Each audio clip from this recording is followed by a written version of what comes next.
México tiene una de las relaciones más complicadas entre el crimen organizado y el Internet de todo el mundo.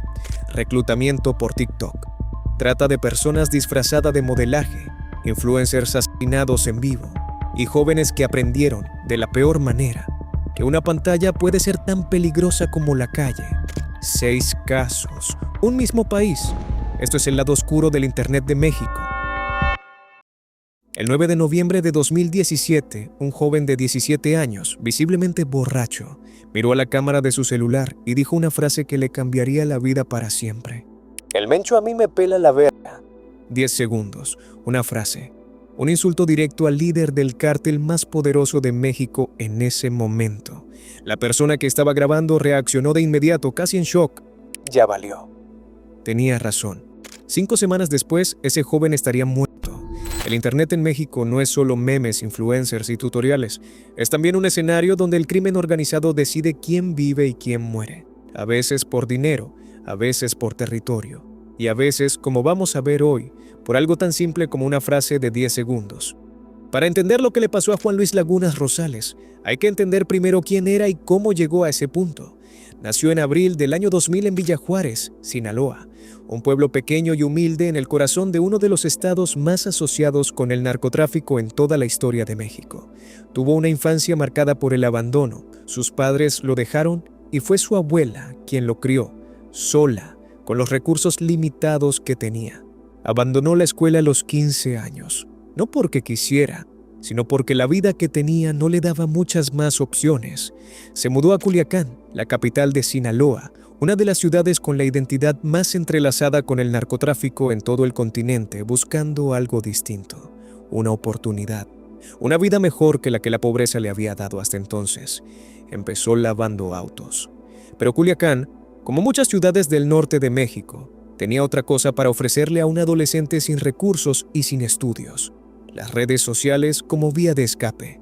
Empezó a grabarse en fiestas, bebiendo, drogado, rodeado de gente que lo aplaudía por sus excesos, que se reía con él, que validaba ese estilo de vida desbordado como si fuera algo digno de admirar. Su frase característica, así nomás quedó, repetida una y otra vez en sus videos, se volvió su marca personal. Una frase sin mucho sentido, pero que de alguna manera capturaba algo del espíritu autodestructivo y desinhibido que su contenido proyectaba. Y funcionó. Acumuló cientos de miles de seguidores entre Facebook, Instagram y Twitter, 262,000 en Instagram, 32,000 en Twitter. Lo apodaron el Pirata de Culiacán. Pero hay un detalle importante que muchos desconocen y que es clave para entender la tragedia completa de esta historia. Lagunas nunca tuvo un canal de YouTube propio, ni una cuenta verificada en ninguna plataforma grande. A pesar de que históricamente se le conoce como youtuber, él mismo no controlaba ese contenido. Cualquiera que se lo encontrara de fiesta podía sacar su celular, grabarlo, subir el video a su propia cuenta y generar miles de reproducciones. La fama de El Pirata era prestada. Vivía en los teléfonos de otras personas, en las cuentas de otros creadores de contenido que lo usaban como protagonista involuntario de su propio material viral.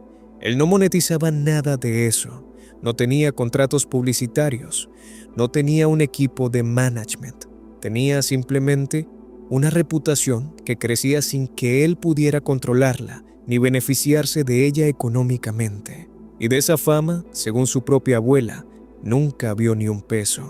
En noviembre de 2017, Lagunas estaba en una reunión, visiblemente intoxicado, cuando alguien sacó el celular para grabar, como tantas otras veces.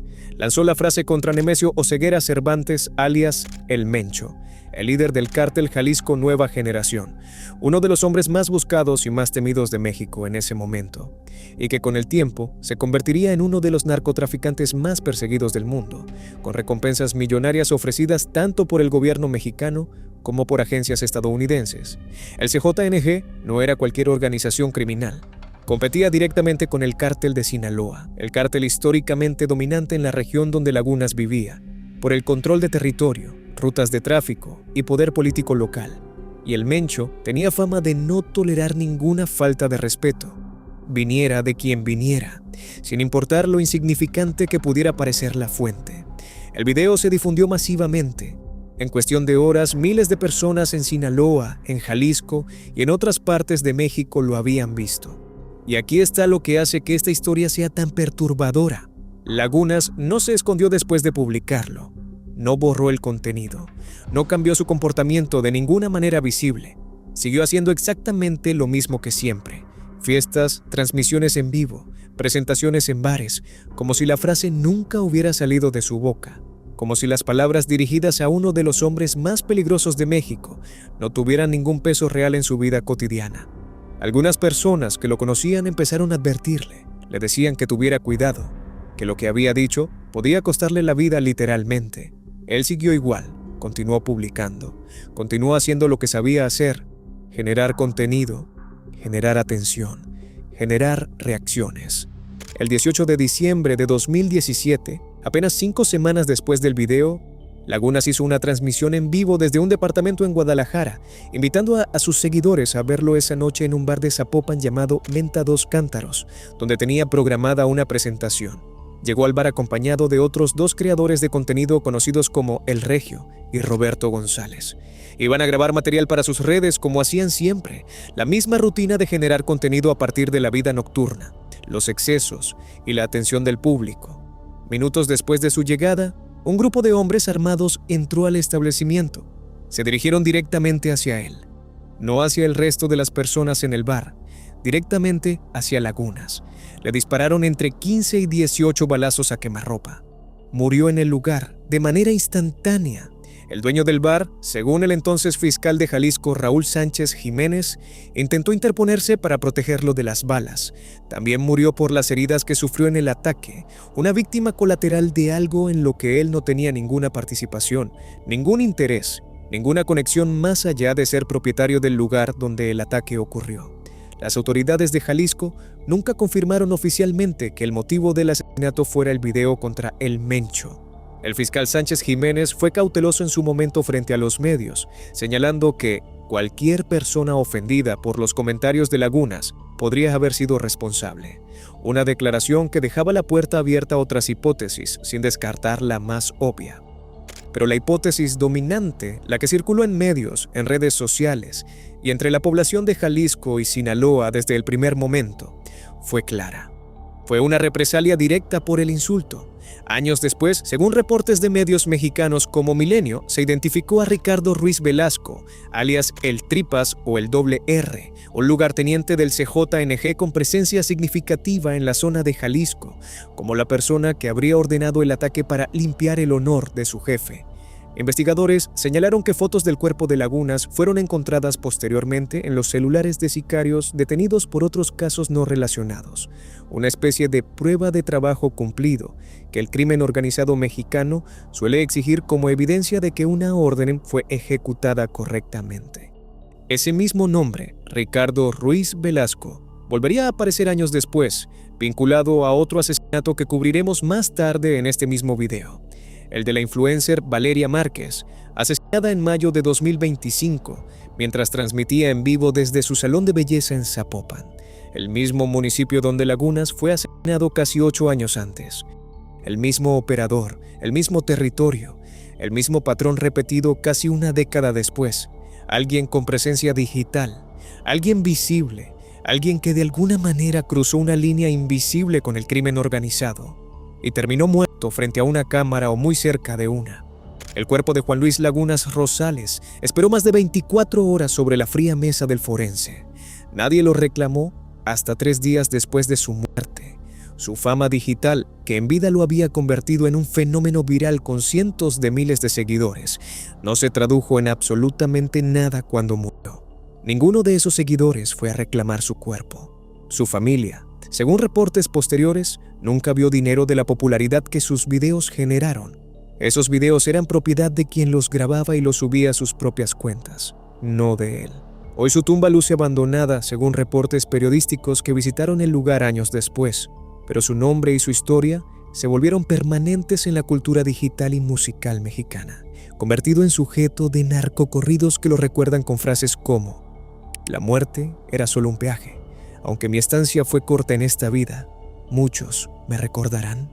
Y entonces, en febrero de 2026, Más de 8 años después de la muerte de Lagunas, el nombre de El Pirata de Culiacán volvió a ser tendencia de una manera que nadie hubiera podido predecir. El 22 de febrero de 2026, un operativo militar y judicial confirmó la muerte de Nemesio Oseguera Cervantes, el Mencho, el hombre al que Lagunas había insultado en aquel video, que casi una década después sigue siendo recordado como el motivo más probable de su asesinato. El ciclo se cerró. En redes sociales, miles de usuarios mexicanos conectaron automáticamente ambas noticias. El caso de El Pirata resurgió en tendencias, resignificado como una especie de advertencia que finalmente se había cumplido por completo. El insultado y el insultador, ambos muertos. Casi una década de diferencia entre ambos hechos, pero conectados para siempre en la memoria colectiva de Internet mexicano. Algunos usuarios lo describieron con humor negro como el pirata guiando a El Mencho en el inframundo.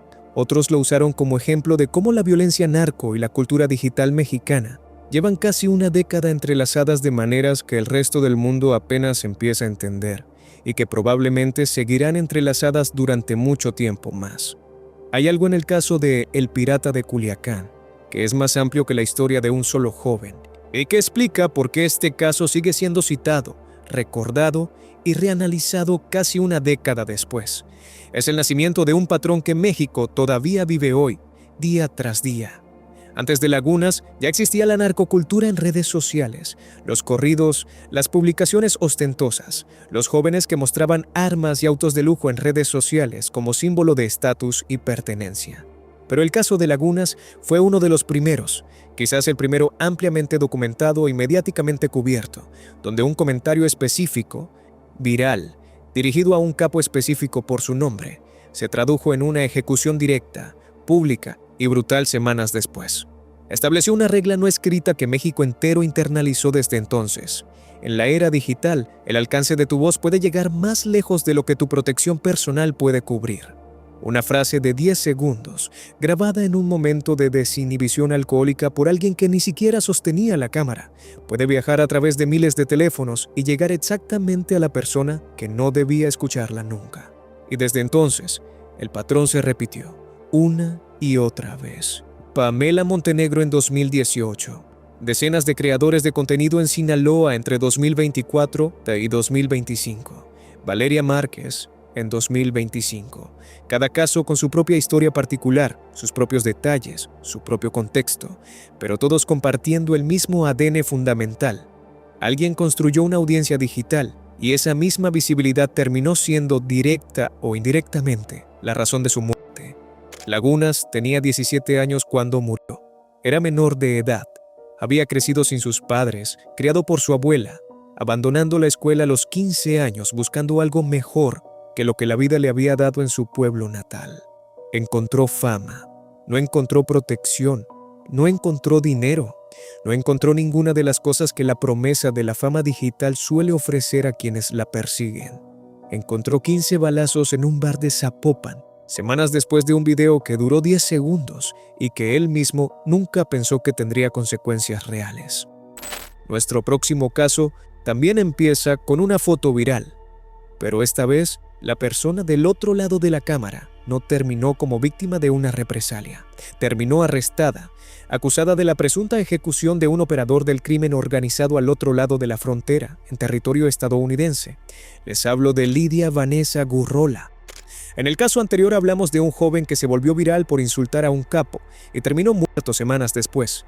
Internet como sentencia de muerte para alguien sin poder, sin protección, sin nada más que una frase grabada en un mal momento. Nuestro próximo caso invierte completamente ese patrón.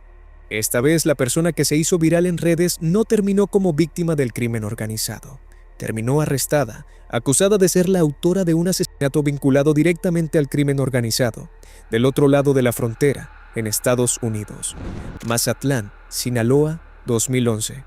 Una adolescente de 17 años se presenta como la candidata más joven en el certamen de Reina del Carnaval de Mazatlán, uno de los carnavales más importantes y mediáticos de México, con décadas de tradición y una cobertura televisiva que convierte a sus participantes en figuras públicas reconocidas en toda la región.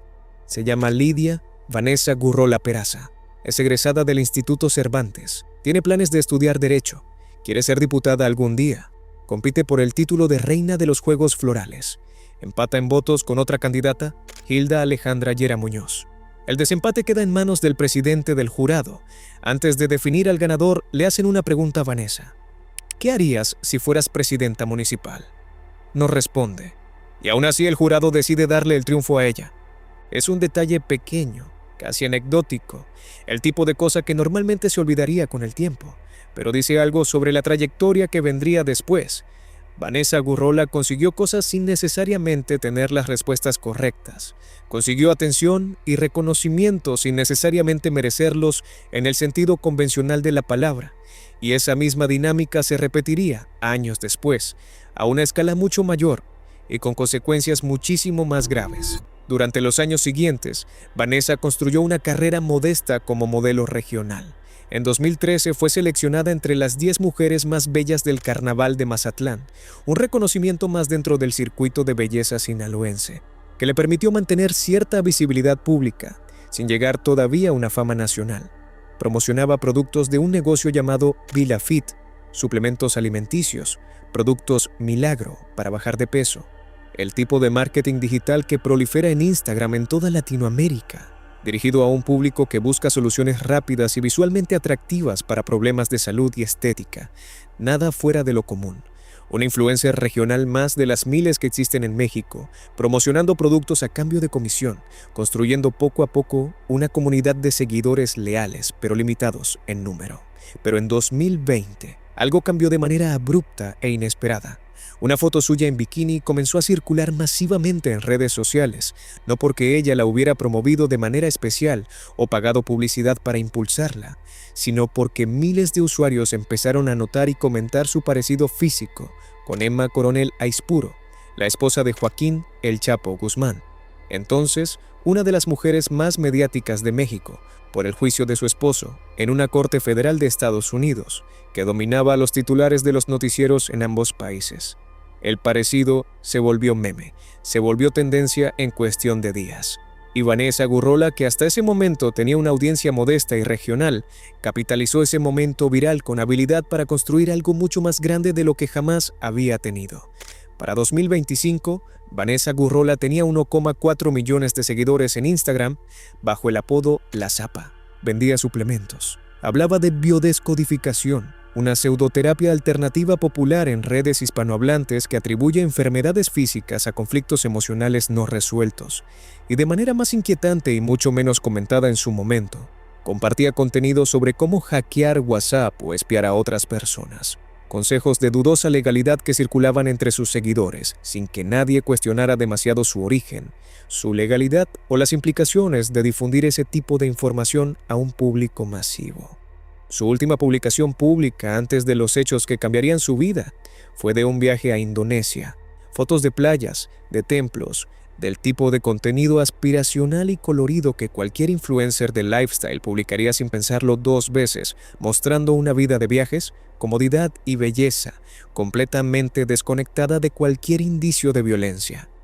Nada en ese feed sugería lo que vendría después, pero en septiembre de 2024, el nombre de Vanessa Gurrola apareció en un contexto completamente distinto al de las redes sociales de lifestyle y bienestar.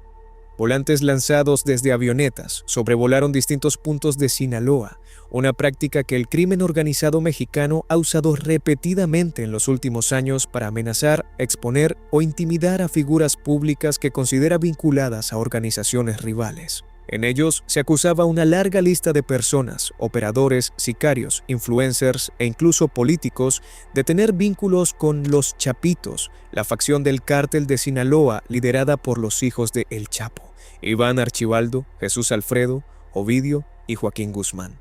El nombre de Vanessa Gurrola estaba en esa lista, junto a docenas de otros nombres de distinta relevancia y notoriedad pública. En ese momento no hubo ninguna consecuencia legal formal derivada de esos volantes, pero su imagen pública quedó marcada por la controversia. La mujer que se había vuelto famosa por parecerse a la esposa de un capo, ahora era señalada públicamente, aunque sin pruebas concretas en ese momento, como vinculada a otra organización criminal completamente distinta a la que originalmente le había dado fama por asociación. Lo que las autoridades estadounidenses revelarían un año después sería mucho más concreto, mucho más grave y mucho más documentado legalmente que cualquier volante anónimo lanzado desde una avioneta. El 17 de febrero de 2024, meses antes de que circularan esos volantes en Sinaloa, 2 personas fueron asesinadas a tiros en University City, una zona residencial al sur de California, muy cerca de la frontera con Tijuana, en un área que históricamente ha sido escenario de disputas territoriales entre organizaciones criminales mexicanas que operan también del lado estadounidense de la frontera. Una de las víctimas fue identificada como Cristian Espinosa Silver, conocido en el ambiente criminal como El Chato. Era un presunto operador del antiguo cártel de los Arellano Félix, la organización criminal con base histórica en Tijuana, que durante los años 90 y 2000 había sido una de las más poderosas y violentas de México, antes de fragmentarse y perder gran parte de su poder frente a organizaciones más nuevas como el CJNG y el Cártel de Sinaloa. Según la investigación, El Chato colaboraba con Edwin Huerta Nuño, alias El Flaquito, otro operador de los Arellano Félix, que sería extraditado a Estados Unidos en agosto de 2025 para enfrentar cargos relacionados con tráfico de drogas. El ataque, según las autoridades de San Diego, no fue al azar ni producto de una confrontación improvisada. Fue descrito como una ejecución directa. Las víctimas fueron emboscadas mientras entraban al estacionamiento de un complejo de departamentos, en un movimiento calculado que sugería planificación previa y conocimiento detallado de sus rutinas y movimientos. La investigación tardó meses en avanzar de manera significativa, pero cuando lo hizo, llegó a un hombre que nadie en el mundo del entretenimiento mexicano esperaba escuchar conectado a un asesinato en territorio estadounidense. El 9 de octubre de 2025, alrededor de las 3 de la madrugada, el Departamento de Policía de San Diego arrestó a Lidia Vanessa Gurrola Peraza. La acusación, asesinato en primer grado. Según la investigación, Gurrola mantenía una relación sentimental con El Chato desde 2017, 7 años antes del asesinato, lo que sugiere una conexión mucho más profunda y duradera de lo que cualquier persona externa hubiera podido sospechar, viendo únicamente su perfil público de influencer de lifestyle. Las autoridades incorporaron a su expediente fotografías y videos que ella misma había publicado en redes sociales antes del crimen, usándolos como elementos probatorios para establecer su presunta responsabilidad o conocimiento del hecho, en un ejemplo más de cómo el contenido digital que alguien comparte voluntariamente puede convertirse, años después, en evidencia judicial decisiva. Gurrola fue recluida en el Centro de Detención y Reingreso Las Colinas, en Santee, California, una prisión para mujeres al este de San Diego, donde permaneció a la espera de los siguientes pasos del proceso judicial en su contra. La acusación formal fue presentada el 10 de octubre de 2025 ante la Corte Superior de San Diego. Su audiencia se fijó para el 20 de octubre en el departamento 1103 de esa misma corte, a las 8:15 de la mañana. Las autoridades estadounidenses no descartaron desde el principio que el caso pudiera escalar a nivel federal, lo que abriría la puerta a cargos adicionales relacionados con otros homicidios vinculados a disputas entre organizaciones criminales mexicanas, ampliando significativamente el alcance de la investigación más allá de un solo hecho aislado. Es decir, El Chato podría no haber sido el único caso en el que Vanessa Gurrola está siendo investigada, ni la única conexión criminal que las autoridades estadounidenses están explorando en relación con ella. Hasta el momento de grabar este guión, no se ha confirmado oficialmente si el asesinato de El Chato estuvo relacionado con la rivalidad entre los Chapitos y los remanentes de los Arellano Félix, 2 estructuras criminales que, según fuentes consultadas por medios mexicanos, podrían haber tenido motivos concretos para querer la muerte de un operador de la organización rival, en el marco de una guerra territorial que lleva años desangrando distintas regiones de México y que se extiende cada vez con más frecuencia hacia territorio estadounidense. Lo que sí queda claro es esto: la misma mujer cuya fama nació de un meme sobre su parecido físico con la esposa de un narcotraficante, terminó, según la Fiscalía de San Diego, vinculada sentimentalmente y posiblemente de manera operativa con un hombre del crimen organizado, en un asesinato ejecutado con la precisión de quien sabe exactamente lo que está haciendo. Hay algo en el caso de Vanessa Gurrola que invierte por completo la lógica que vimos en el caso anterior y que vale la pena detenerse a analizar con cuidado. Juan Luis Lagunas, el pirata de Culiacán, se volvió viral sin querer, sin estrategia, por un accidente de exposición sin filtro en un momento de descontrol. Y esa viralidad lo llevó directamente a la muerte, porque no tenía ningún tipo de protección o poder real detrás de su fama, ni recursos para defenderse de lo que esa exposición desató. Vanessa Gurrola, en cambio, construyó su fama de manera mucho más deliberada y sostenida en el tiempo, capitalizando cada oportunidad que se le presentaba, desde un concurso de belleza ganado por desempate, hasta un meme sobre su parecido con Emma Coronel que ella supo aprovechar comercialmente. Y en algún punto de ese camino, su vida pública y su vida privada se entrelazaron con el crimen organizado de una manera que las autoridades estadounidenses ahora describen en términos judiciales muy concretos y muy graves: asesinato en primer grado. Uno terminó en una tumba abandonada en Sinaloa, sin que nadie reclamara su cuerpo durante días. La otra está en una celda en California, esperando una serie de audiencias que podrían determinar el resto de su vida, con la posibilidad de cargos federales todavía pendientes sobre su cabeza. Ambos tienen algo fundamental en común, a pesar de estar en posiciones completamente opuestas dentro de sus respectivas historias. Las mismas redes sociales que construyeron sus identidades públicas hoy son, en ambos casos, la evidencia que los conecta, a uno con su asesino, a la otra con su presunta víctima. Hoy Vanessa Gurrola permanece detenida en California. Su caso sigue activo, con la posibilidad de una acusación federal todavía sobre la mesa, y con investigaciones adicionales en curso sobre otros posibles vínculos criminales. Las autoridades mexicanas, por su parte, no han emitido una postura oficial sobre su detención, manteniendo una distancia prudente frente a un caso que involucra directamente a dos de las organizaciones criminales más históricamente relevantes del noroeste de México. Sus 1,4 millones de seguidores todavía pueden ver en su perfil las fotos de Indonesia, las publicaciones sobre biodescodificación, los consejos sobre WhatsApp, el feed completo de una influencer de lifestyle que, según la Fiscalía de San Diego, escondía algo completamente distinto detrás de cada publicación cuidadosamente curada. Nuestro último caso de hoy también involucra a alguien que se hizo conocido revelando información sobre el mundo del narcotráfico, pero esta vez no por insultar a un capo, ni por estar vinculado románticamente a uno.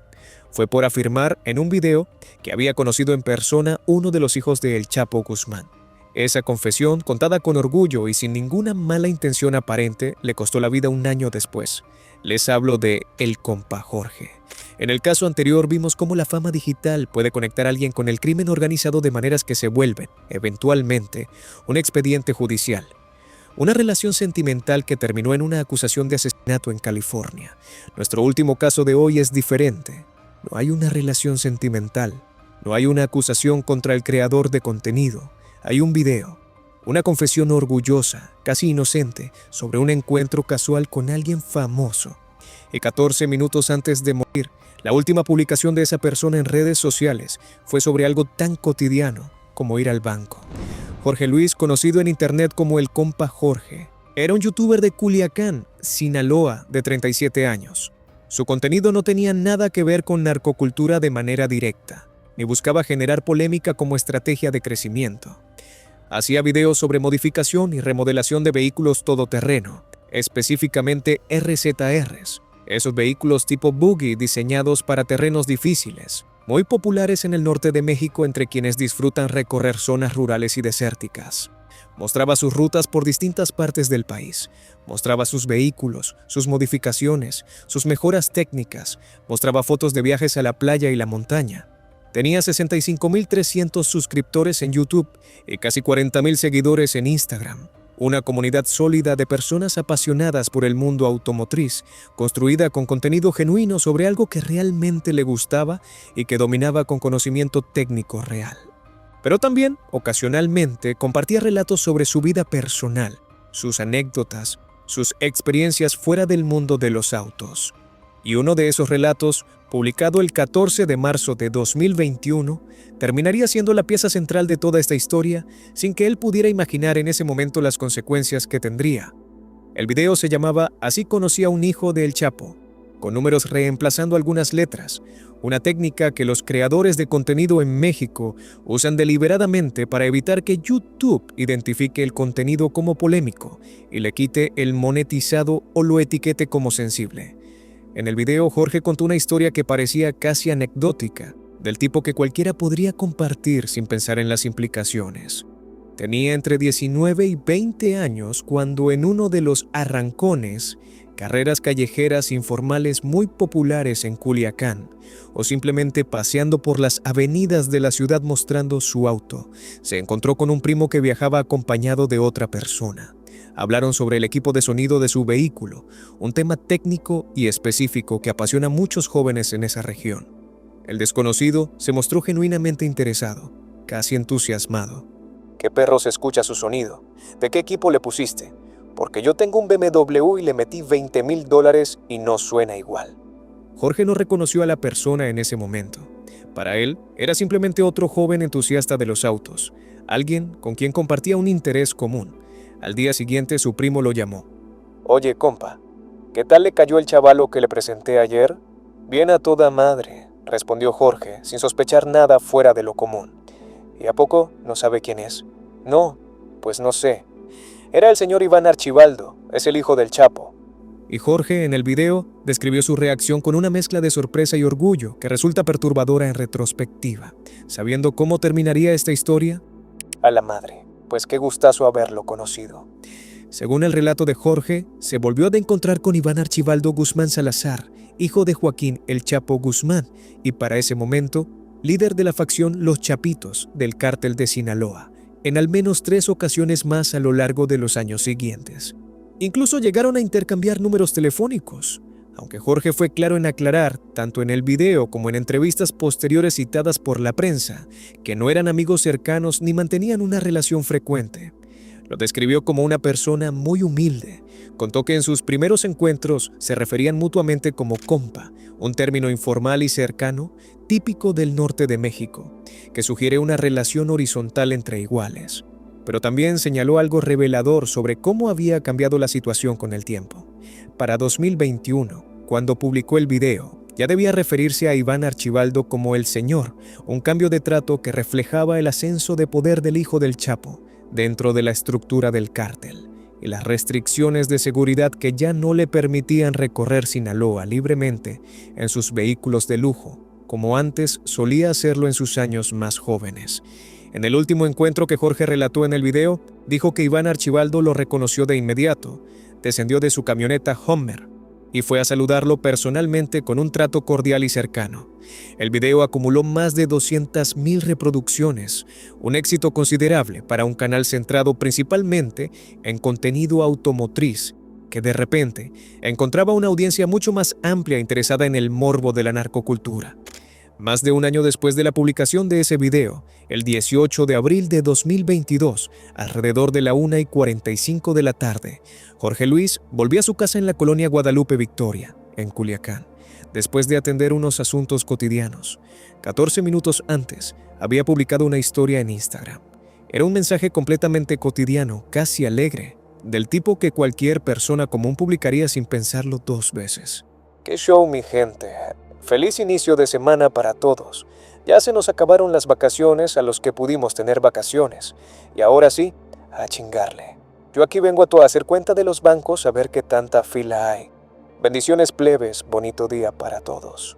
Era el tipo de publicación que cualquier creador de contenido hace 100 veces al año, sin ninguna intención más allá de mantener a su audiencia conectada con su rutina diaria, sin ninguna señal de alarma, sin ningún indicio de que algo estaba terriblemente mal. Mientras bajaba de su vehículo y caminaba hacia su casa, 2 personas se acercaron y comenzaron a dispararle, sin darle tiempo de reaccionar. Recibió al menos 10 impactos de bala a corta distancia en el tórax. Los servicios médicos llegaron rápido y lo trasladaron a una clínica cercana en la colonia Las Vegas.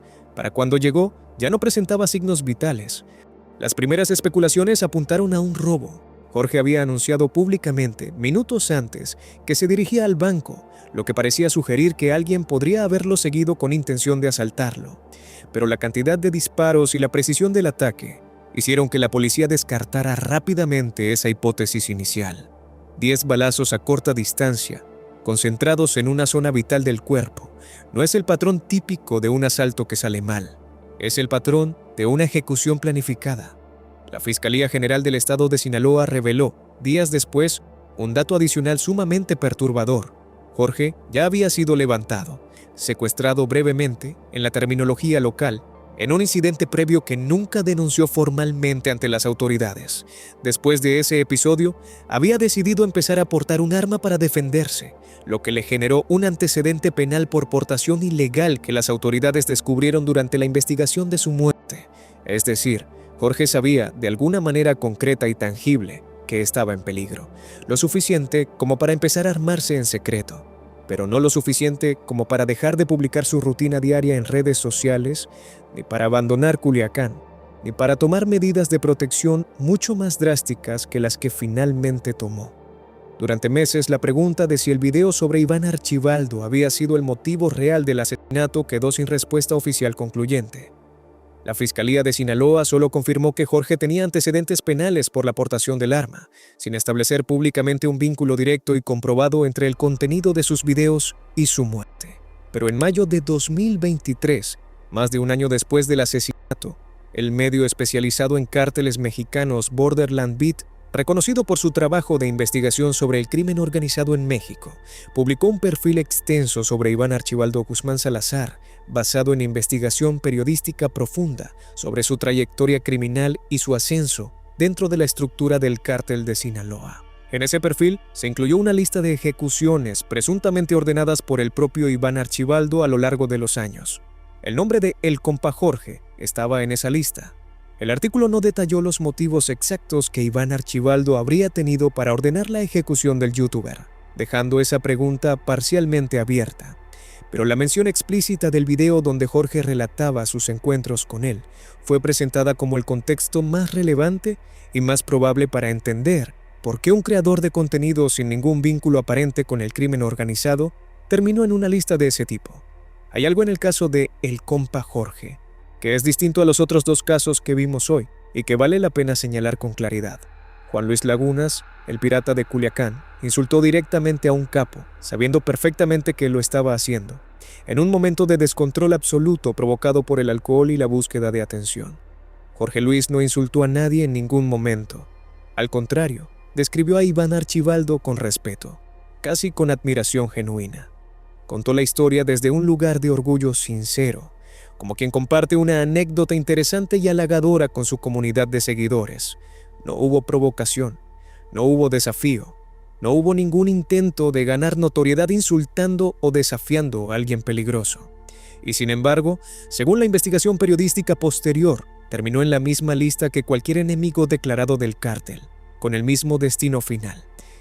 Eso es lo que hace que este caso sea, en cierto sentido, más perturbador todavía que el del pirata, porque sugiere que en el mundo que rodea al crimen organizado mexicano, ni siquiera es necesario ofender para convertirse en un objetivo de eliminación. A veces basta con saber demasiado, con haber estado demasiado cerca de alguien poderoso, con haber compartido públicamente sin ninguna mala intención un detalle que esa persona con poder prefiere que permanezca privado. Incluso si ese detalle es algo tan inocuo y aparentemente inofensivo como un comentario casual sobre un equipo de sonido para auto. El canal de YouTube de El Compa Jorge sigue activo hoy, como un testimonio congelado en el tiempo. Su último video, publicado 6 días antes de su muerte, mostraba las modificaciones que había hecho en su RZR. Nada relacionado con el cártel, nada relacionado con ningún tipo de polémica o controversia. Solo un hombre de 37 años, hablando con entusiasmo sobre algo que le apasionaba genuinamente, sin tener idea de que en menos de una semana, 2 sicarios lo estarían esperando frente a su propia casa. Imagina que eres joven, estás desempleado y batallando económicamente. Un día, mientras navegas por TikTok, aparece una oferta de trabajo tentadora. Suena fácil, rápida y bien pagada. Te interesa. Decides aceptar y presentarte a la supuesta entrevista. Pero a partir de ese momento nadie vuelve a saber de ti. Esta no es una historia aislada. Cientos de jóvenes mexicanos han desaparecido exactamente de la misma manera.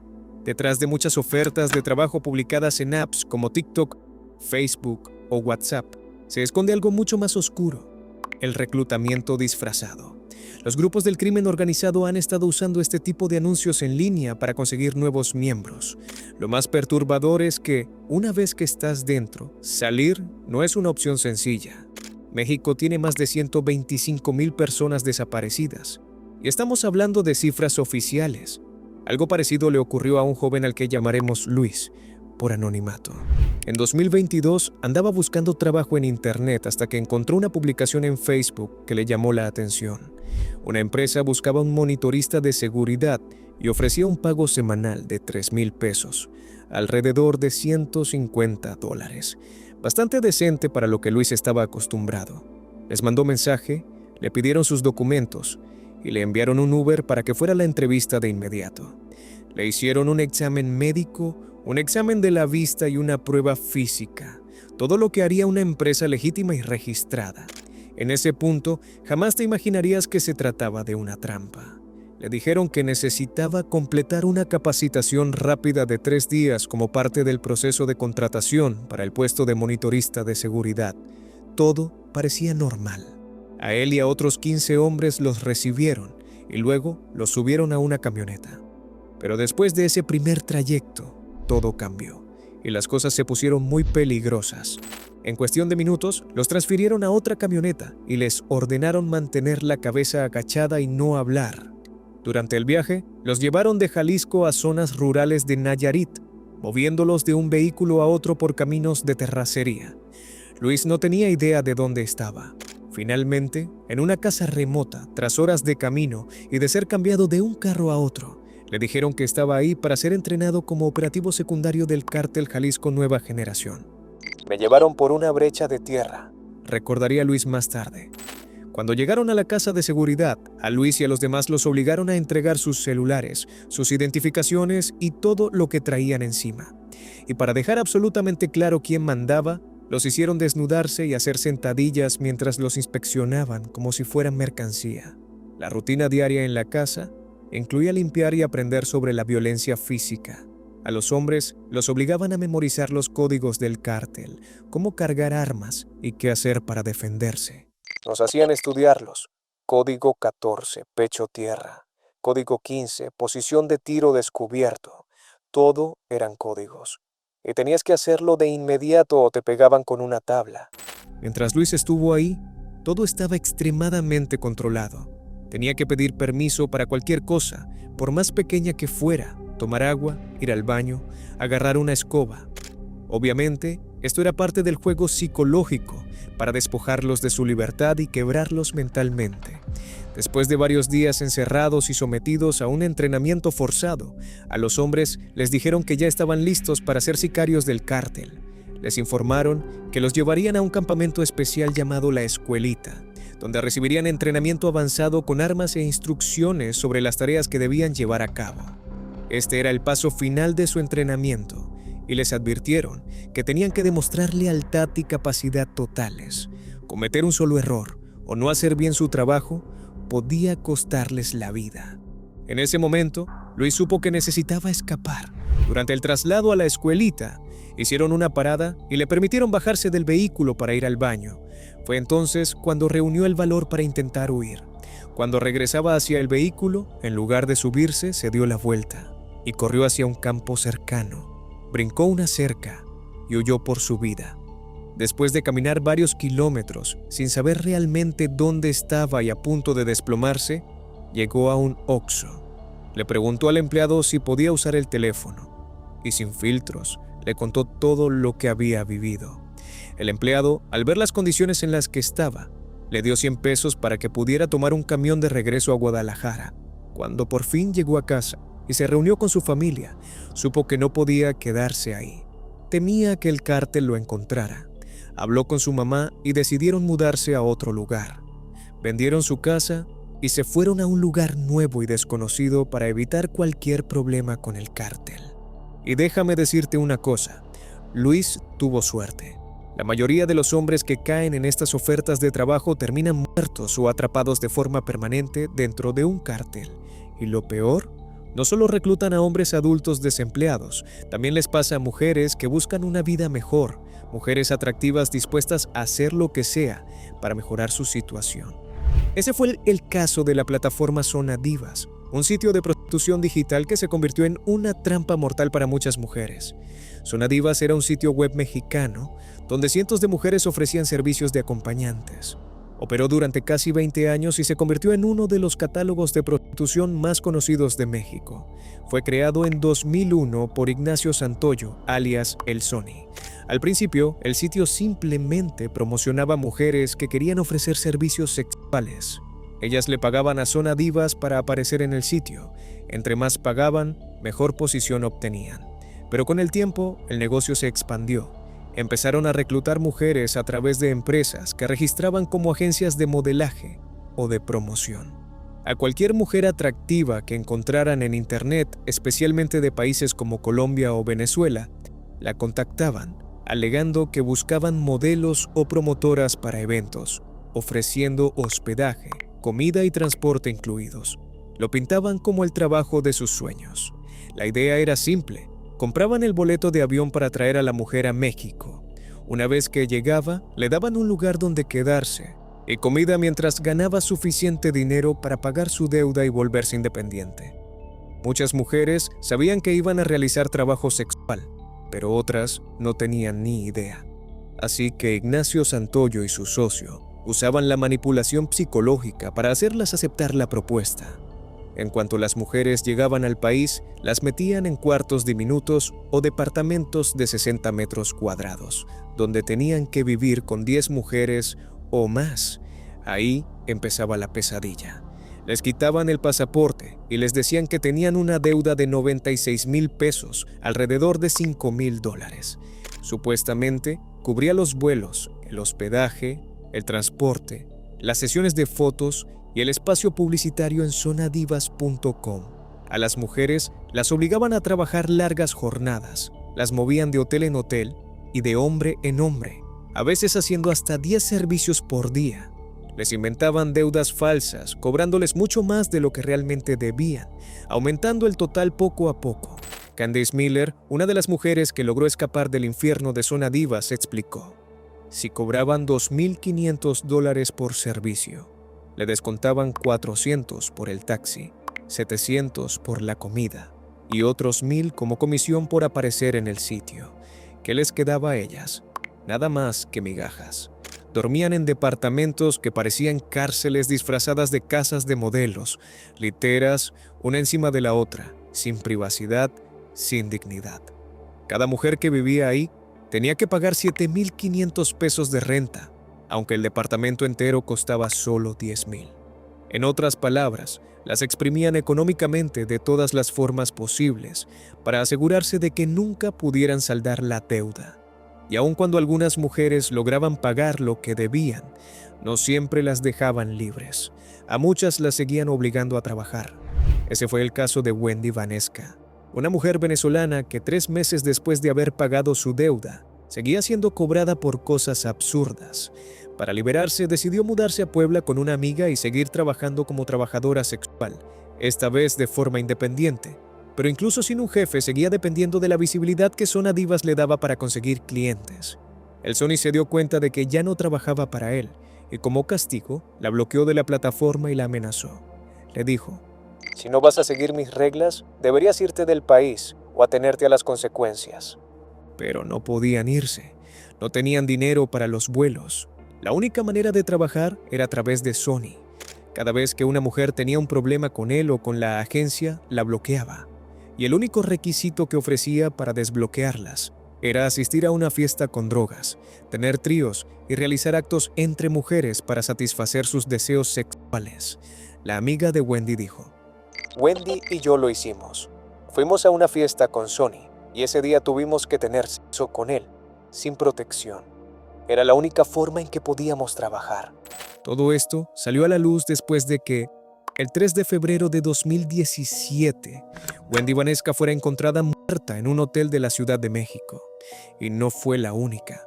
Otras 4 mujeres vinculadas a Zona Divas también fueron encontradas muertas en distintos hoteles.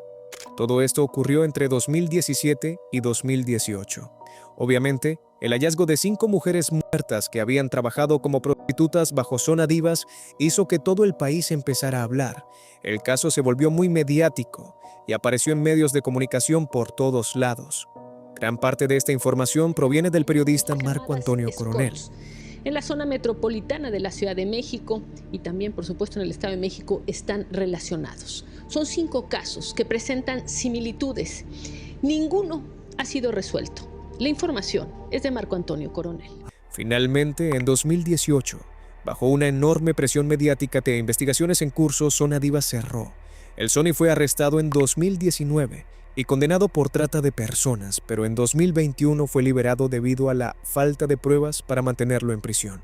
Aunque Zona Diva cerró, el problema no terminó ahí. Las redes de trata simplemente cambiaron de nombre y siguieron usando otros sitios web y plataformas para hacer exactamente lo mismo. Porque en México, el Internet no es solo memes, influencers y tutoriales. También es un patio de juegos para cárteles, estafadores y explotadores. Y en este momento, hay un caso que lo deja muy claro. Valeria Márquez era una influencer mexicana de 23 años. Subía videos de maquillaje, tips de belleza y contenido similar en TikTok e Instagram. Había empezado a ganar bastantes seguidores y poco a poco a llamar la atención, no solo por su contenido. Había ganado un concurso de belleza llamado Miss Rostro en 2021 e incluso tenía su propio salón de belleza en Zapopan, Jalisco. También trabajaba como modelo y aparecía en videos musicales de música regional. Todos pensaban que tenía la vida resuelta, pero de repente todo cambió drásticamente. El 13 de mayo de 2025, Valeria estaba en su salón de belleza haciendo un live de TikTok como cualquier otro día. Estaba platicando con sus seguidores, mostrando un poco de su rutina, todo normal, hasta que un hombre entró al salón fingiendo ser un repartidor. Preguntó por ella por su nombre, y cuando confirmaron que era Valeria, el hombre no dudó. Le disparó en el pecho y en la cabeza. Murió al instante. Y obviamente toda la audiencia de su transmisión en vivo vio lo que pasó. El live terminó rápidamente porque uno de los empleados apagó la cámara, pero ya era demasiado tarde. Cientos de personas habían presenciado el asesinato en tiempo real. Las autoridades de Jalisco comenzaron a investigar el caso como un feminicidio. Pero desde el principio, algo no cuadraba. Todo indicaba que no se trataba de un robo ni de un ataque al azar. La teoría más fuerte era que había sido un trabajo por encargo, que alguien ordenó el asesinato de Valeria. El hombre entró con toda naturalidad, fingiendo ser repartidor. Preguntó por ella y, una vez que confirmó que era ella, le disparó sin darle oportunidad de moverse. Rápido, directo, casi silencioso. Ese es el típico estilo de ejecución de los cárteles. Después del asesinato, empezaron a circular fuertes rumores. La gente afirmaba que Valeria tenía vínculos con narcos. El nombre que más salió a relucir fue el de Ricardo Ruiz Velasco, mejor conocido como el Doble R, una figura importante del cártel Jalisco Nueva Generación, uno de los grupos criminales más peligrosos de México. Hasta el día de hoy, las autoridades no han confirmado nada, y la familia de Valeria negó que ella estuviera involucrada en algo ilegal, pero la especulación no se detuvo. La gente quería respuestas, y los rumores se volvieron parte del caso, al punto de que incluso los medios lo amplificaron. La policía también empezó a examinar de cerca a las personas que estaban con Valeria ese día. Una era su amiga Vivian de la Torre, que había estado con ella justo antes del ataque. Otra era Erika, la empleada que apagó la cámara en cuanto se escucharon los disparos, supuestamente para impedir que la transmisión continuara. Las autoridades creen que una de ellas podría saber algo, o incluso estar involucrada en el asesinato, pero hasta ahora no hay nada concreto. Todo sigue lleno de dudas y de teorías. Lo más perturbador de todo esto no es solo la violencia, ni el hecho de que ocurra en línea, es la normalización. La forma en que el horror se disfraza de oportunidad, de trabajo, de promesa. En México, el Internet dejó de ser solo un lugar para conectarse. Se convirtió en un terreno de caza, un territorio fértil para la explotación, el engaño y la venganza. Hoy, un simple anuncio de trabajo puede llevarte directo al infierno. Un live de TikTok puede capturar tus últimos momentos, y un sitio web puede esconder redes de trata donde la dignidad humana no vale nada. México no es el único país de América Latina con este lado oscuro, pero lo que ocurre aquí no puede ignorarse, porque mientras algunos celebran el progreso tecnológico gracias al Internet, otros lo están usando para destruir vidas. Eso fue el lado oscuro del Internet en México. 6 casos, 6 formas completamente distintas en que la visibilidad digital se entrelazó con uno de los sistemas de crimen organizado más violentos y mejor documentados del mundo. 6 historias completamente distintas entre sí. Un mismo patrón que México sigue viviendo todos los días, sin pausa. En la era digital, no hace falta ser un objetivo declarado del crimen organizado para terminar siendo una de sus víctimas.